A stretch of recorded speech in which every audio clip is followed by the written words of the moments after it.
कांवड़ यात्रा। हर साल श्रावण मास में करोड़ों की तादाद में कांवड़िये सुदूर स्थानों से आकर गंगा जल से भरी कांवड़ लेकर पदयात्रा करके अपने गांव वापस लौटते हैं। इस यात्रा को कांवड़ यात्रा बोला जाता है। कांवड़ यात्रा, जो कि सावन के महीने में भगवान शिव के भक्तों द्वारा निकाली जाती है, हरिद्वार से शुरू होती है।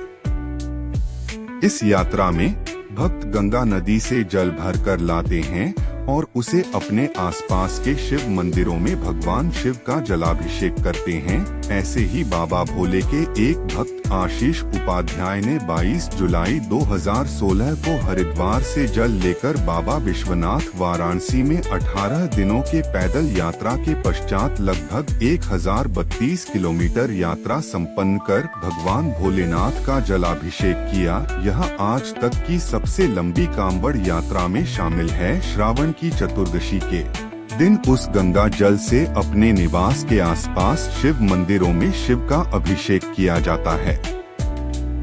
कहने को तो ये धार्मिक आयोजन भर है, लेकिन इसके सामाजिक सरोकार भी हैं। कांवड़ के माध्यम से जल की यात्रा का यह पर्व सृष्टि रूपी शिव की आराधना के लिए है। पानी आम आदमी के साथ साथ पेड़ पौधों, पशु पक्षियों, धरती में निवास करने वाले हजारों लाखों तरह के कीड़े मकोड़ों और समूचे पर्यावरण के लिए बेहद आवश्यक वस्तु है। उत्तर भारत की भौगोलिक स्थिति को देखें तो यहाँ के मैदानी इलाकों में मानव जीवन नदियों पर ही आश्रित है। हिंदू पुराणों में कांवड़ यात्रा का संबंध दूध के सागर के मंथन से है। जब अमृत से पहले विष निकला और दुनिया उसकी गर्मी से जलने लगी, तो शिव ने विष को अपने अंदर ले लिया। लेकिन इसे अंदर लेने के बाद वे विष की नकारात्मक ऊर्जा से पीड़ित होने लगे।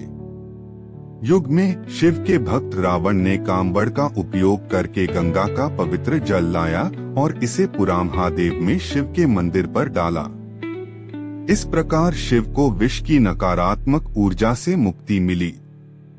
नदियों से दूरदराज रहने वाले लोगों को पानी का संचय करके रखना पड़ता है। हालांकि मानसून काफी हद तक इनकी आवश्यकता की पूर्ति कर देता है, तथापि कई बार मानसून का भी भरोसा नहीं होता है। ऐसे में बारहमासी नदियों का ही आसरा होता है और इसके लिए सदियों से मानव अपने इंजीनियरिंग कौशल से नदियों का पूर्ण उपयोग करने की चेष्टा करता हुआ कभी बांध तो कभी नहर तो कभी अन्य साधनों से नदियों के पानी को जल विहीन क्षेत्रों में ले जाने की कोशिश करता रहा है। लेकिन आबादी का दबाव और प्रकृति के साथ मानवीय व्यभिचार की बदौलत जल संकट बड़े रूप में उभर कर आया है। धार्मिक संदर्भ में कहें तो इंसान ने अपनी स्वार्थपर नीति से शिव को रुष्ट किया है। कांवड़ यात्रा का आयोजन अति सुंदर बात है, लेकिन शिव को प्रसन्न करने के लिए इन आयोजन में भागीदारी करने वालों को इसकी महत्ता भी समझनी होगी।